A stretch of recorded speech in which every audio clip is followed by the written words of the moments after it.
Anyway. But the good news is we're here with you guys. We are here with you guys. We're not going anywhere until these people take the stage and we leave. So ladies and gentlemen, well, let's bring them out. It's Rachel Miner, Ruth, Connell, Kim, Rhodes, and Briana, Buckmaste.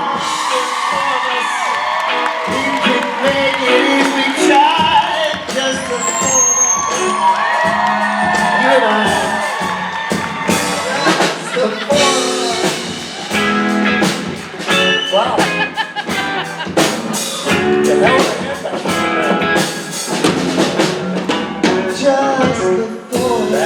Back girl. We can make it if we try. Just the four of us, you and I. Just the four of us. Building castles in the sky. Just the four of us, you and I. Like a well-oiled machine. You bet. We've done this before. I like that you sang the lullaby version of that song. Well, someone's gonna go. Almost right put myself to sleep. there's a lot of songs going on there, but the important part is it brought you guys to the stage, ladies and gentlemen. Good night. Good night. Go rest. Do it. Have a nice nap. Hope you have a nice nap, boys. Hello. Do you think we'll spoon? Hello.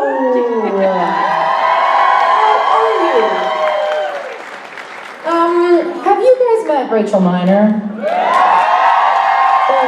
have you met Ruth Connell? And I know some of you last night met Kim Rhodes. Yes. And you're about to meet me. That's right. Yeah, you're gonna regret it in about an hour. Well, are you drinking coffee, Ruth? No. Oh, don't be so sad. No. I already had a coffee and this is as good as it gets. She was telling us about her sleep last night. I love it. The tranquilizer, just straight medication. I also, In a coffee cup. I feel like it shows the spirit of this panel that it took like all of us to get me in this chair. Well, I walked up and suddenly people were laughing and my immediate feeling was, what's the joke? You missed the joke! And then I was like, wait, are they laughing or are they trying to help somebody who's hurt? And then I was panicky. And then, so what did I do? I just sat the fuck down. I was like, No, it was just the like, most useful by being out let's of the way. not have her toppled over. Oh, and that's what it was? Yeah, it was just Cute. good friendship. It's too early in the day. That's right. Let's be honest. Wake up! Hello.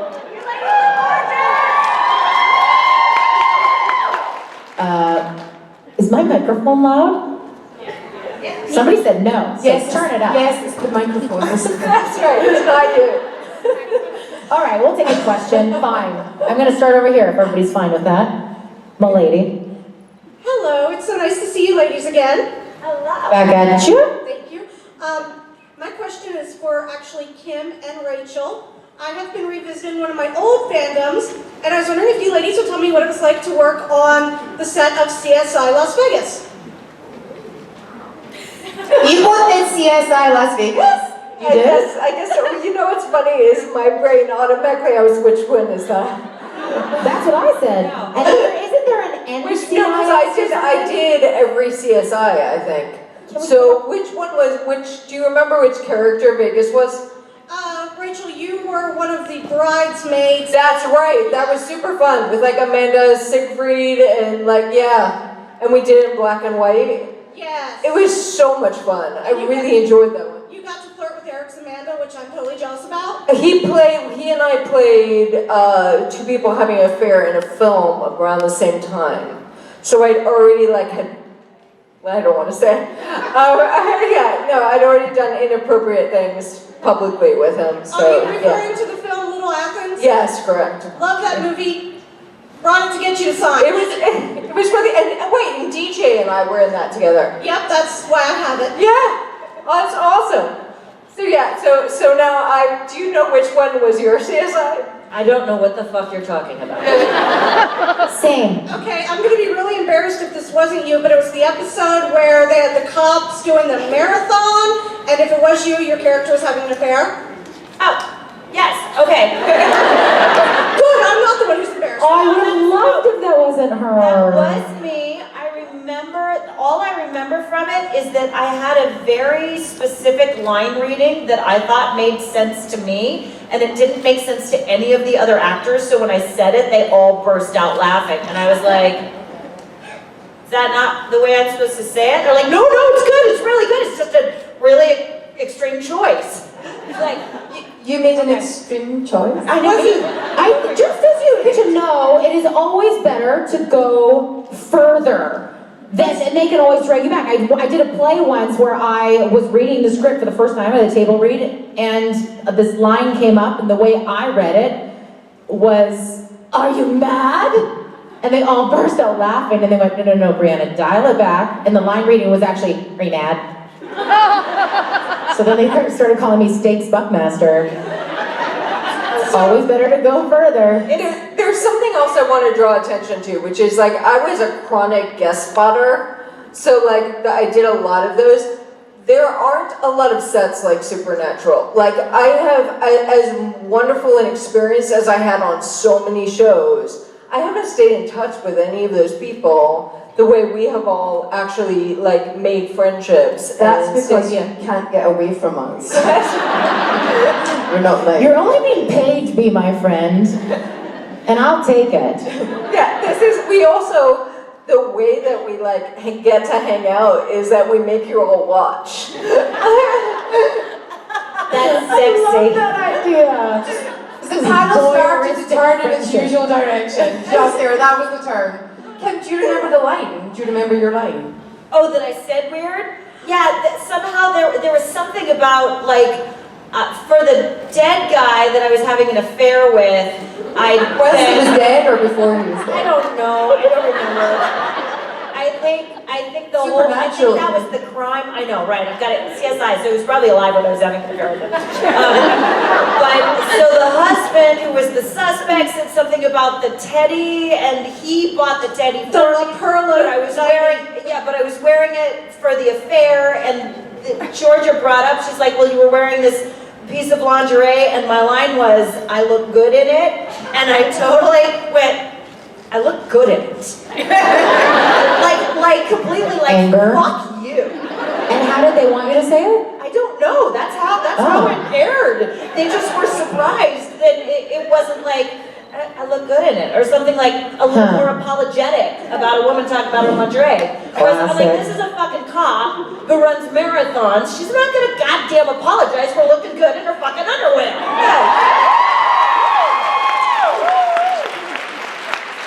That's how I knew it was you.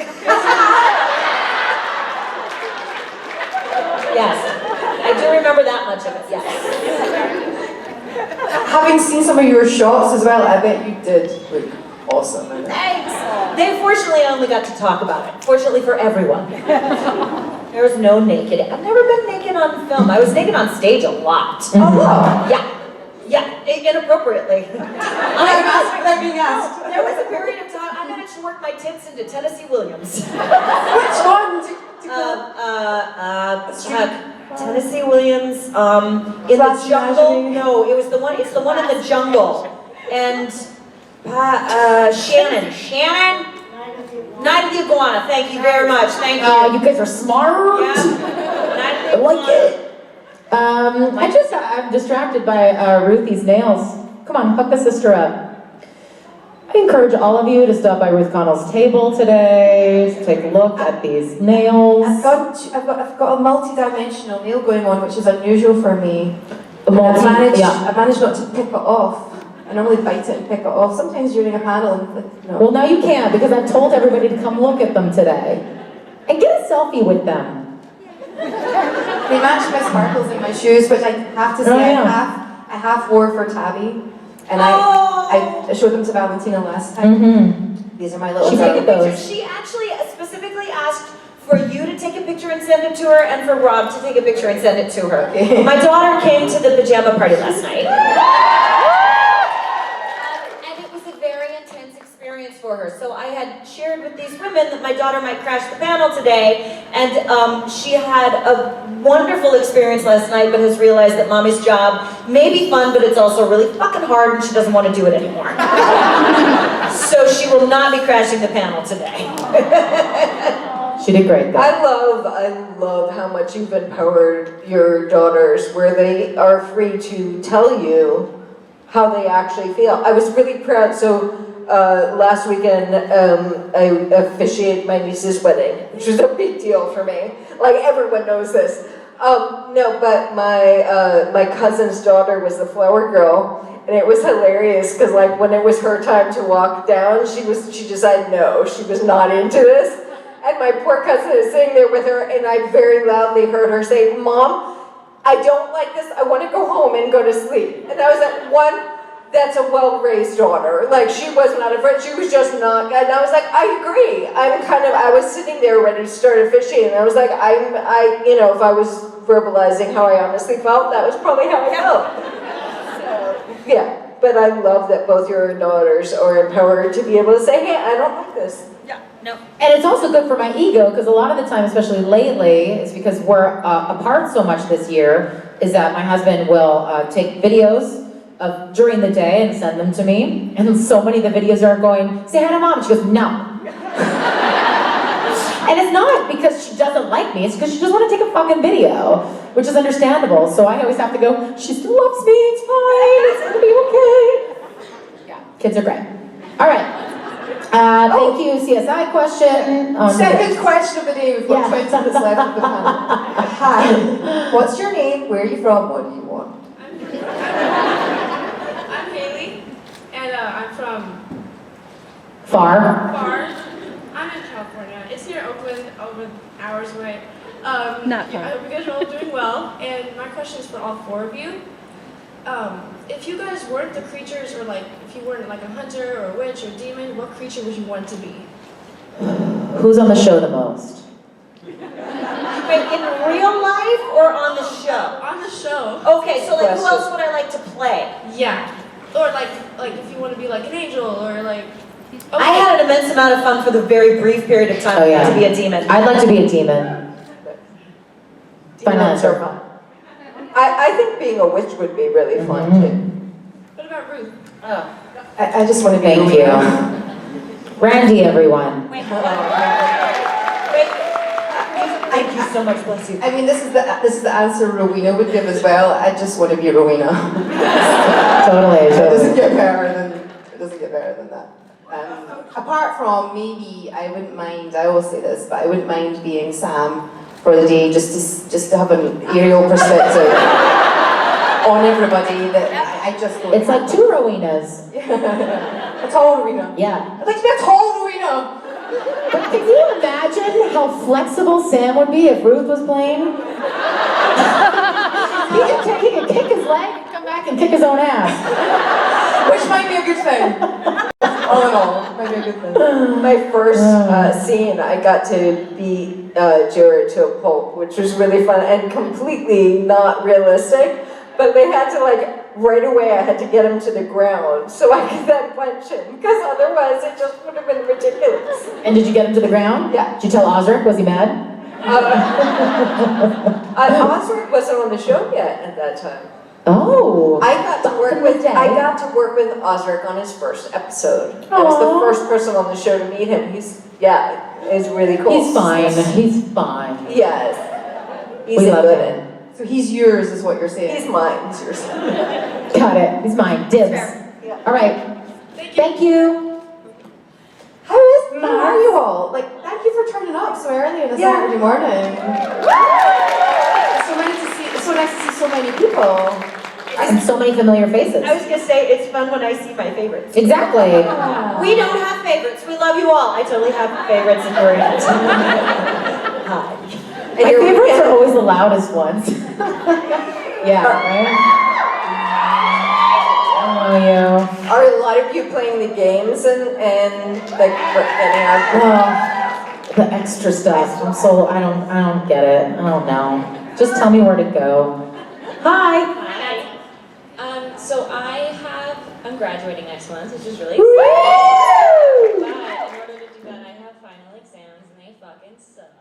So I was wondering if you guys have any advice for like getting across that like final finish line of like, if I don't get this done, but I really don't want to get it done. Does that make sense? Thank God, Ruth understands. Yes, help her. So, how did you describe the final hurdle? How did you say it was? I always felt like the universal challenge line, where it's like the last 2% is like the hardest thing to do. The hardest thing to do. Yeah. Or is it your opportunity to put down onto paper everything you've learned and know to show the world that you've got it? Yeah, what I was gonna say is ground, like what I do when I have to get through one of those hurdles that's hard, is ground myself in what is actually important to me. So if like you have final exams, find those things that you really want to learn. Make sure you're not just like, oh, I have to do all this because it's on the test, because none of that's gonna matter in the long run. And I think that lie makes it really hard to like push yourself through. But whereas when you're grounded in like, I really want to know this information and I'm gonna be able to use that in doing something that means a lot to me in the world, you will retain that information. And the test then becomes just an arbitrary and it becomes pretty easy to get through. Does that? Yeah, that makes sense. I would like to give a shout out for saying fuck it all and burn it down. You do not have to. I encourage you to remind yourself this, because what will happen is that I will tell myself I have to, but I don't want to, and then I'll procrastinate and find I can't. That is not treating yourself well. If you want to say fuck it all and burn it down, do it. If you don't do it.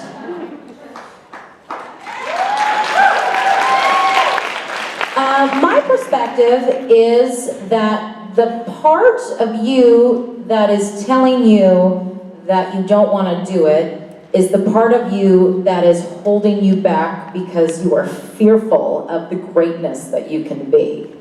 We're all very comfortable being what we know of ourselves. We are uncomfortable with the success that we have yet to reach, and that's in everything. That's in career, school, relationships, parenting, fucking, I don't know, driving. The unknown is very scary, and so we, out of patterning, tell ourselves that we don't want to do it. I used to do this all the time with improv because I love doing improv, but it's so scary because you fail so often. So I used to tell myself I didn't like it, but I actually love it, but it's so scary. Exact same thing. Mm-hmm. So I think that what you actually want to do is succeed, because if you didn't, you wouldn't put yourself out there. But that last little bit, that last mountaintop, that last 2% is actually where all the success is. Because what happens is most people, not because they're bad, not because they're not as good at something, but because they're listening to their former patterning, their old patterns, they're going, I can't do it. When actually you can. You just don't know it yet. So just fucking do it, and then you'll know.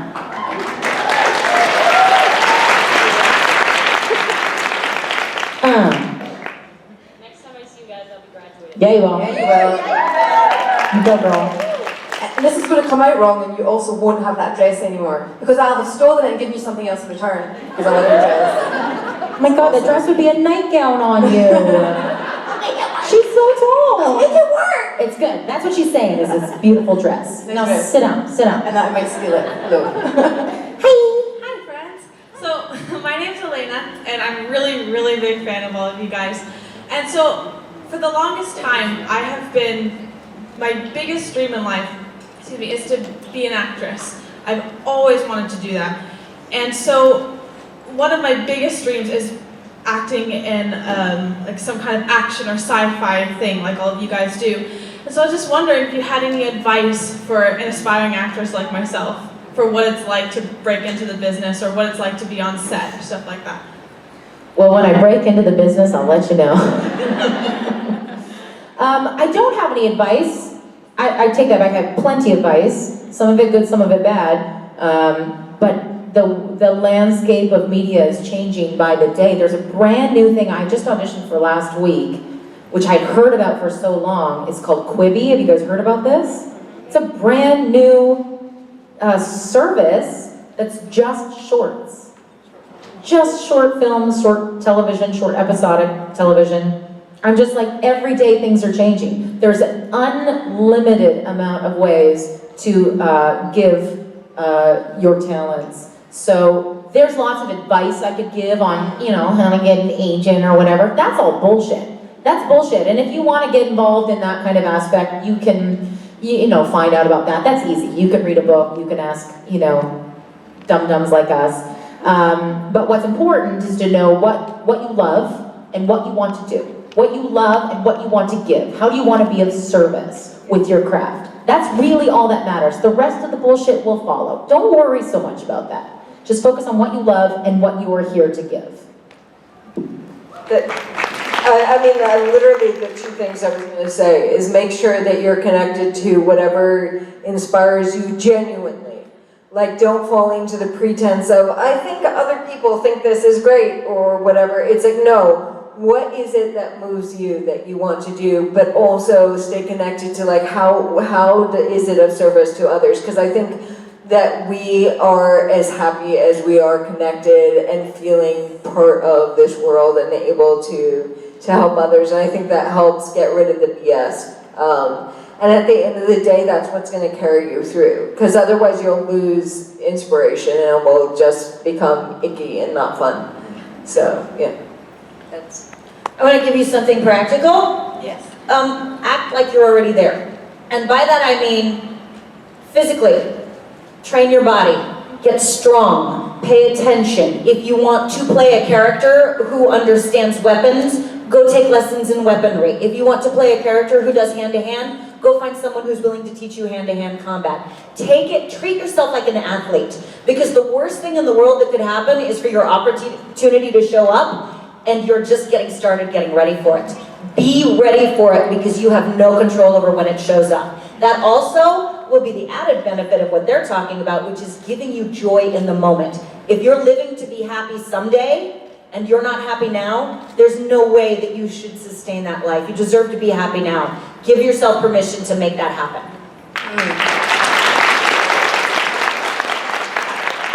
I second everything that's been said so far. I have read actors' biographies on IMDb, and books from the library shelves when I was a teenager. I can tell you so many actors' journeys, and they're all so different. Your journey will be your journey, but I stand by what Kim said. Like, you know that saying, "Be so good they can't ignore you." Steve Martin. Steve Martin, yeah.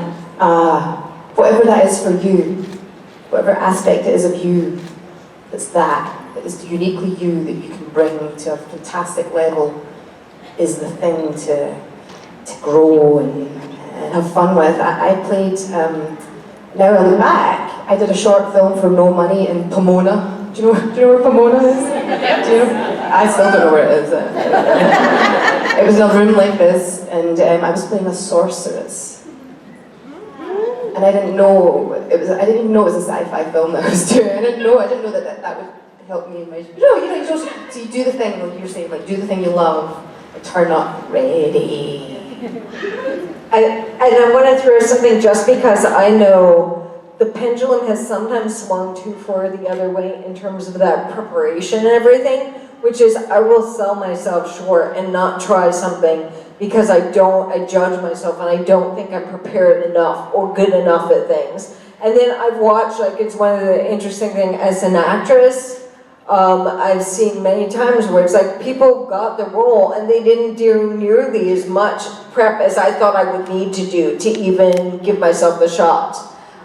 So it's important, and I think especially as women, we have a tendency to do that, to overthink and deny ourselves before anyone even gives us the opportunity. So I agree. I also think sometimes you're doing stuff to keep you busy, to keep out of your own way, while the thing you're meant to do comes in from the side anyway. Yes. So you may as well be doing something, like working hard towards something. But just make sure it's joyful is basically what I'm saying.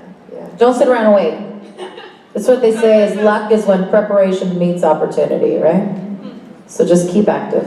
Yeah, thank you guys. Thank you, good luck. You're in the right town, hey?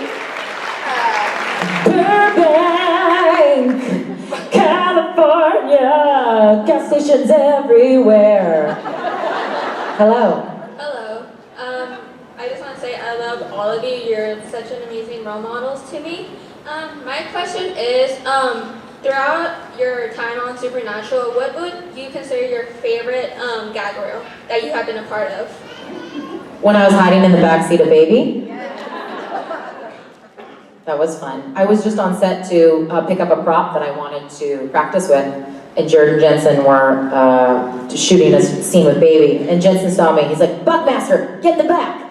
And then he looked back and he's like, okay, this is my last line, and when I say it, I'll turn around and then you pop up. And he didn't give me any other direction than that.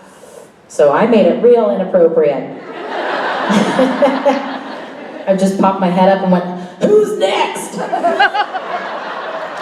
And then dove over into Jared Padalecki's lap.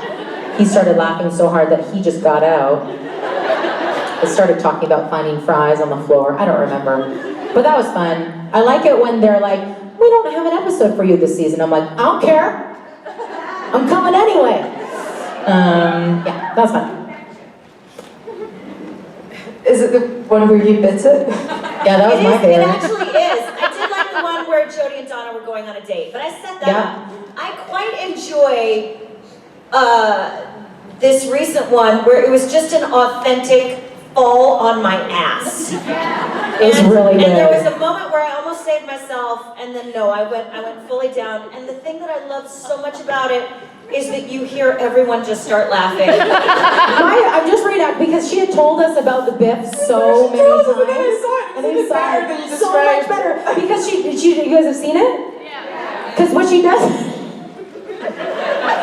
she tries to save it, bless her heart. Like they're gonna keep that take anyway. There's a kind of rolling aspect to it as well. It was like, it was like, and then, but like a full, I didn't know this until I saw it. I was like, that actually was kind of a badass roll. Like you had some Akita stuff going in there. No, that's a dog. Aikido. Alita, you've met me. It's okay. And but what I really loved, because it was a rough day and we were all uncomfortable. It was a dust bowl. It was one of those days. It was hot. It was early in the season. Everybody was like just and then when I biffed it, Jensen was ahead of me. And he turned around and saw it. Jared was behind me, and you hear him go, "Ooh!" And you see his feet like start. You see him kind of like hop into frame to make sure that I'm okay. And then, as soon as everybody is assured that I'm in one piece, Jensen, who is still trying to stop laughing, goes, "Play that back! Play that back! Play that back!" So that's what I love about it. Because that's what they care about the most. I swear to God, every take we're doing, the back of the mind is thinking, can this be used in the gag reel? Yeah. And one of my favourite memories in the back of Baby is sitting in the back of Baby watching Jared and Jensen watch their own gag reels. Just for hours, just watching like the gag reels. That's I would have done the same. That must be so fun for them. It's like a little yearbook. There's something I filmed recently. There's a picture of it just before it happened. There's a picture of me in a pink dress with the 4 guys around me walking. The camera was on me.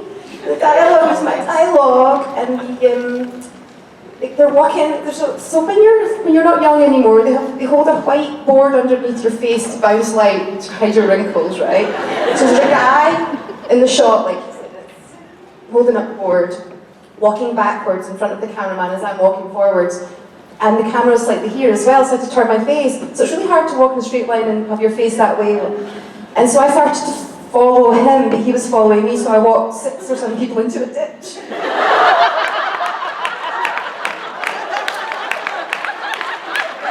Jensen was like, "What are you doing?" I was just flat out like, "What are you doing?" Worth it. Love that. So my favorite gag reel moment was actually from a different show, but it like nothing can beat this for me.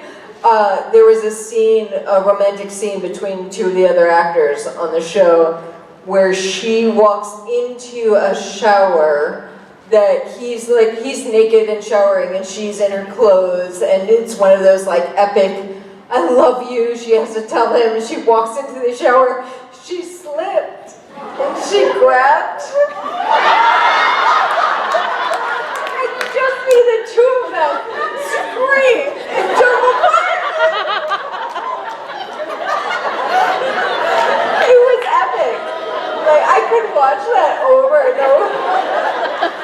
She never worked in television again.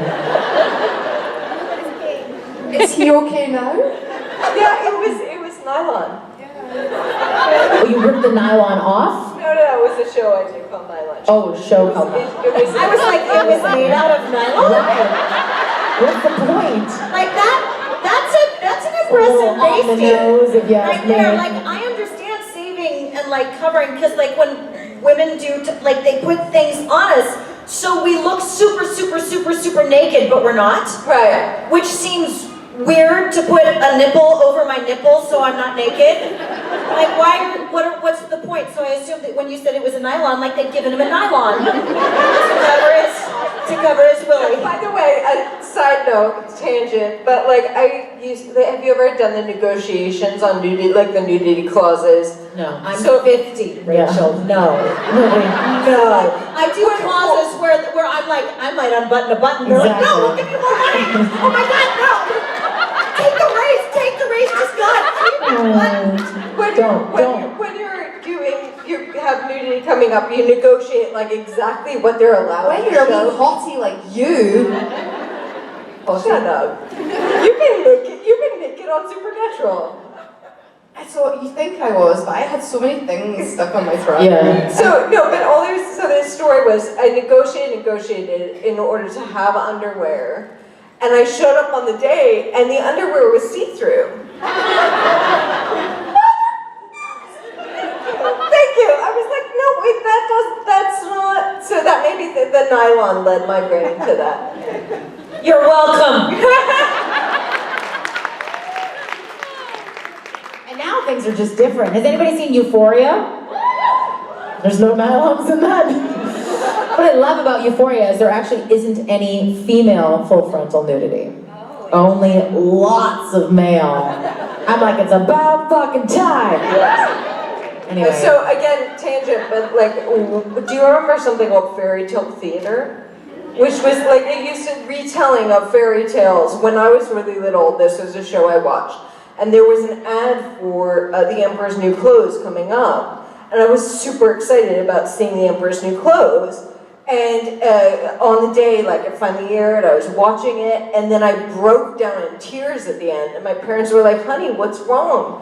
And I was like, I didn't see his little peenie. Fair? I had seen the ad, and I was convinced he was walking naked. There was like joy to come. And I was super disappointed. False selling. Pour one out. Little tiny moment of childhood died. Tiny spark in your soul snuffed. Sorry, Rachel. I've never been the same.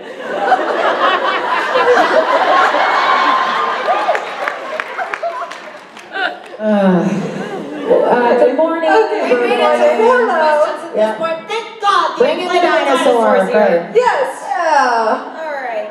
Where were we? We're over here. That also looks like a child. Just in time, the end of the penis talk. Are we Okay. there? Okay.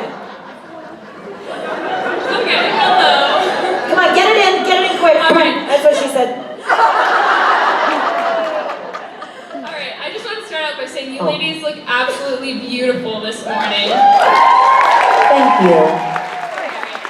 So my question, something that's so unique about the Supernatural fandom and the show in general is the relationship between the cast, the crew, and the fans. And so I was wondering... Hold on. Hold for comedy.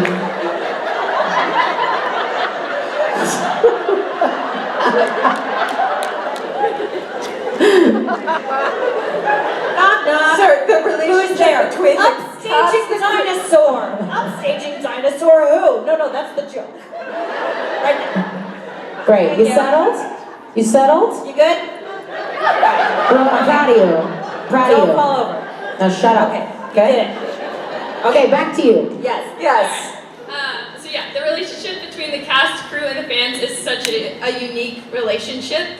And so I was wondering if there were any specific memories that you've had interacting with the Supernatural family during your time on the show. All of them. Are you kidding me? I would not be the fucking human being I am that I like half as much as I do without you. Thank you.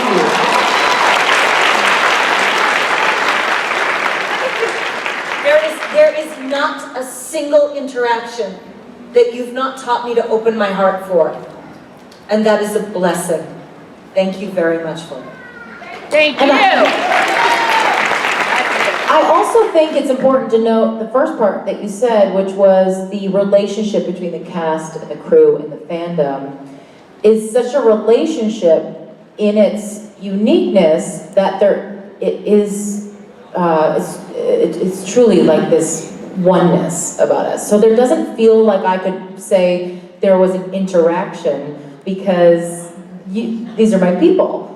So I don't show up to a convention thinking I'm going to perform in front of strangers. I'm going to go and see my friends, and that includes the cast, that includes the volunteers, that includes the people who bring us coffee on stage, and that includes all of you guys. So it's not like a moment or a few moments. It is a full, very full, wonderful life that we have all together. We feel very grateful for all of you. Very early on, maybe my first convention, somebody said something to me that at the time was frightening, but now was very comforting. It was a Scottish woman, and she said, "Welcome to the fandom. Once you're in, you can't get out." And I hope that remains true. I hope we're still here 3 years from now, 4 years from now, celebrating what we have built together, what we have built, all of us together. Yeah, I mean, I've felt probably perpetually alone most of my life. I've had a lot of communities and friends I've been a part of, but never felt like I could be myself fully and be accepted until this extended family. And that's all of you, and that's all of us, and that has changed me, and I guess now my desire is to give that back. I want everyone to feel accepted for who they are, because it's an amazing difference. And that's what you've taught me, so. Thank you. Love you, girl. Thank you. Hello. Hi. Before I ask my question, I actually stole this from my hotel and I thought I'd give it to Ruth to It's about time. She needs it. I remember you. Thank you. Thank you. I remember you from one of my first conventions. Yeah, that was FanCon 2015. But my question would be, is you guys are all fairly well traveled, but where would be somewhere that you wish you could go and experience again for the very first time? So somewhere we've been, but we want to go back and experience it again. Oh. Experience it again for the first time. Rome. For sure. Rome, well, New York City was the first place that I'd ever been to, yes. And I grew up on a chicken farm in Saskatchewan. So I was like, no way, this place is actually, what? I remember turning the corner and seeing The Late Show with David Letterman, and I burst out laughing, because in my head, that only existed in television. I was in my 20s when I saw that. And then I remember going to Rome for the first time, and I'd never been to an ancient city like that. I was like, it's insane to see like the Colosseum next to a Starbucks. I'd never seen anything quite like it, and those are those moments that really do kind of open up your bubble to how amazing this planet really is. I would love to see that for the first time. Akaroa, New Zealand. I know, that's okay, you don't have to clap, you don't know what the fuck I'm talking about, but Akaroa, New Zealand, trust me. There, you're my girl. Yeah, yes. Just New Zealand in general. Absolutely. I'm going with choosing. New Zealand. Yes. Yeah. You're going to Wellington or Auckland? I went to Auckland. Is it near your place? No. Oh. Well, I mean, everything's near every place in New Zealand. But New Zealand just overall made me believe in reincarnation. I was like, I've lived here before. There she is. I always make fun of her. She And loves it. I will say like I know you that do. connection, so for me, it's England and it's specifically Cambridge or Oxford universities. For some reason, they're the only place like I felt such stillness. I had a thing where like I was giving people directions. I'd never been there before, but I knew how to like take shortcuts to different like places and stuff. I just love it there, and I feel like at peace. So yeah.